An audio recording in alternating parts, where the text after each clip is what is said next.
In the early 17th century, Thomas Hobbes wrote Leviathan, a work that, while based on Euclidean geometry, aligns remarkably with modern historical understanding. His core insight? Humans originally lived in a state of self-help violence, both as individuals and groups. This wasn't just theory. It was the reality of early settled societies. Archaeological evidence reveals a stark truth. In early human societies, deaths from violence outnumbered those from disease or accidents. But here's the crucial part. These weren't just random killings. There was a specific code of violence. The rule wasn't don't kill, but rather don't kill your own group members and kill to protect your group. There was also an unwritten rule. Kill those who betray the group. This tribal justice system wasn't about universal human rights. It was about group survival. Archaeological studies show that many violent deaths weren't from warfare alone. They included executions of those who violated group trust. This was how early societies maintained order, through immediate, often violent consequences for betrayal. Hobbes saw this system's fatal flaw.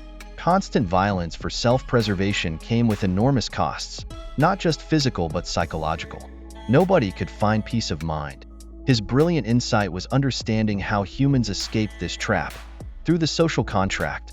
This contract was revolutionary. Individuals and groups agreed to give up their right to use violence, instead entrusting it to a reliable central authority. This wasn't just surrendering power, it was trading natural rights, self-help violence, for something better: freedom from constant fear.